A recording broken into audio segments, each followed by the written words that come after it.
Hello again, everyone. Todd Struch, the Horror Nerd, here at New Jersey HorrorCon and Film Festival at the Showboat in Atlantic City, New Jersey. The highly entertaining gentleman sitting next to me is special effects artist and production designer, Mr. Mick Strawn. Mick, how are you? Did you say I was high? I think I said you were highly talented. Oh, yeah, highly talented. Yeah, okay. You see what I did there? That's not what you did there. That's very good. So, Mick, how's the convention been for you so far? Oh, it's been fun. You know, I made a lot of contacts and you know, told a lot of long, laborious stories. I'm the worst. Oh, so I'm so glad I sat down with you. Oh, there you go. So now, Mick, you've worked on so many films over the years. How did you even fall into this business? Is it something you always were interested in? Well, you know, you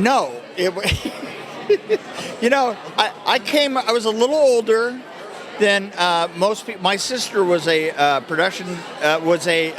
costumer in New York, and she was like off Broadway, and so she was doing a thing with the director that got a commercial in a really complicated Canadian safety commercial. But you didn't know that there were Canadian safety commercials. Would never have thought of it. It was futuristic, and there was at the early '80s. It was something like $5 million, right, to spend on this Canadian safety commercial. So they made robots and back sets and huge. The idea was that they were going to fall through all these sets, and then they would reverse it and then run it really, you know, in slower motion, so that it looked like the robot was doing all these flips and turns in a vacuum. And then her arm gets cut off, and she goes, "I can put my arm back on, but you can't. Be safe out there," right? Yeah. Brilliant writing, right? Listen, every show that I've done had one thing in common: brilliant writing. So anyway, so she brought somebody. See, the first thing you do on a show is you get your relatives and your friends on, and that way they won't tell, and then you make a pact with them to not tell how inexperienced they are, right? And you can't, because you're inexperienced, right? And so I did that one show with her, and then I thought, well, this is cool, I'm not going home. And I had 2 kids already. So I brought my kids and my wife out, and I just started spending 8 hours a day looking for work. And I found work, and I seriously, I think it was like 82 or something like that. I was a construction coordinator in '83, an art director in '84, and then I just did a combination of production design and special effects from then on. So that's how I got started. Very cool. You know what? This was this business that if you could do it, if you could fake it, you could do it, right? I am totally an example of a fake it until you make it sort of guy. You know, I wasn't really good at what I did until I was done with doing what I did. I never heard it put quite that way before. Neither have I. You trust me when I say you and I are both hearing it for the first time. That's awesome. So, Mick, tell me about one of the biggest challenges you ever faced on set with either an effect or a makeup or whatever that just wasn't going right, and how you managed to get around it and make it work. It was the director of Blade, and I can't remember his name, and I did the blood shower sequence. But I got along with him so badly that eventually I solved it by not coming to work and then staying away from work and then quitting work on that show. That's how I solved it. I wonder if that'll work for me. I don't know. Maybe I just won't go to work on Monday and see how that works out. Never be afraid to be worked to quit or be fired. Because remember this, if you make an enemy, the chances are that his enemies will hire you immediately. And that's the way life really works. Words of wisdom, huh? I got lots of words, but wisdom ain't one of them. It worked for me. What can I say? So Mick, my colleague Mark, who's behind the camera, and I, we work on a lot of indie films here in New Jersey. Right. Do you have any advice that you would give, say, an up-and-coming effects artist or set designer that any advice that they could take? Yeah, don't get caught in the festival trap. Get out of the festivals. Work your way somehow, or just keep researching and finding ways and contacting people. And the thing is if you want to do it for a living, the festivals are a trap. Because have you ever thought about this? How many people that were working in all these festivals turning in short films, how many of them actually ever went on and did something other than next year's festival? Other than next year's festival. And I mean, I'm helping Vengeance. We're using that as a propulsion for a bunch of young filmmakers.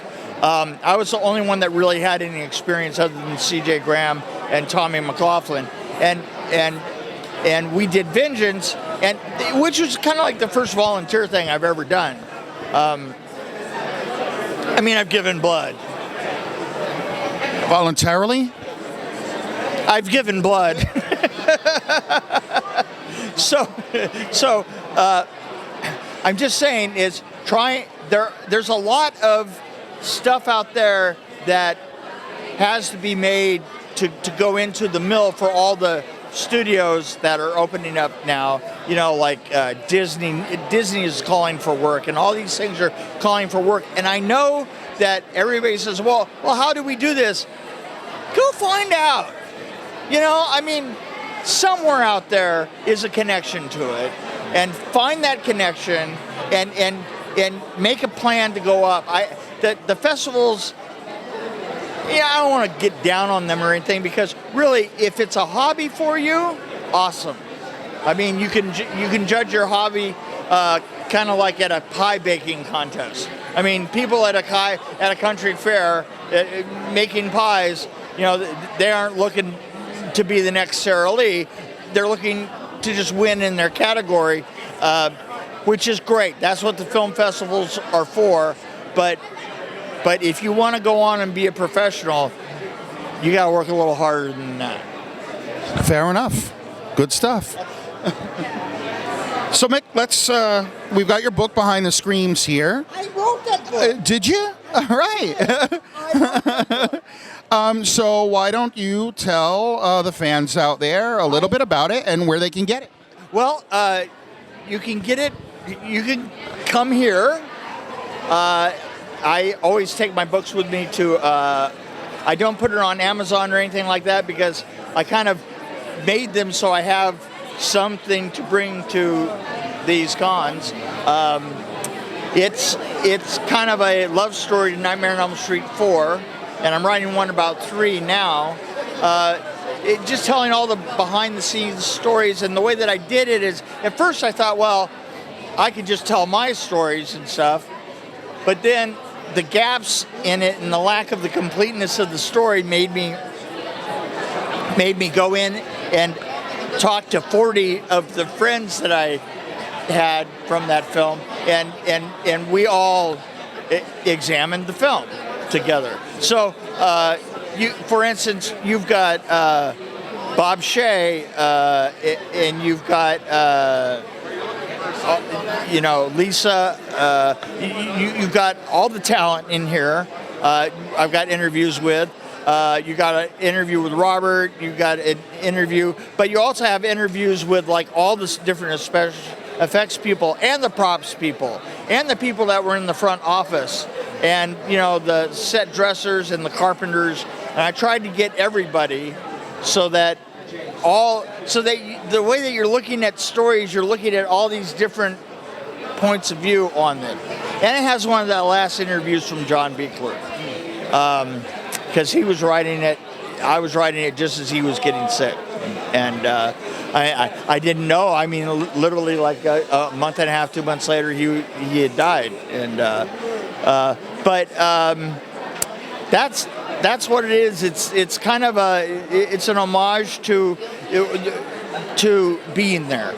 And the thing I think that is really interesting about it is that everybody that reads it says the same thing. They say, it's the first book that I've read about being on set that really made me feel like I was on set. And I think it's because it doesn't really have interviews in it. It has discussions about being there between friends. So, very cool. Behind the screens, everybody, to get this, you're going to have to show up at a convention, meet Mick here. As you can see, he's a really cool guy. You're going to love the book. Mick, thank you so much for a few minutes of your time. It was a lot of fun. I wish you a lot of success and have a great rest of the weekend here at the convention. I consider it a complete waste of time. Awesome, right. So I'm doing my job. I am doing my job. You have just killed 10 minutes. I wasted 10 minutes of your time, and I love it. Well, you know what? I am going to edit the hell out of this anyway, and it'll be 32 seconds at the end. Perfect. Hey, you know what? My wife has always said I'm good for 32 seconds. Wow. That's maybe something we didn't need to know, but I feel bad for her. Mick, seriously, though, thank you for your time. Truly appreciate it. It was a lot of fun. Mick Strawn, everybody, here at New Jersey HorrorCon and Film Festival at the Showboat in Atlantic City. We will see all of you in the next interview.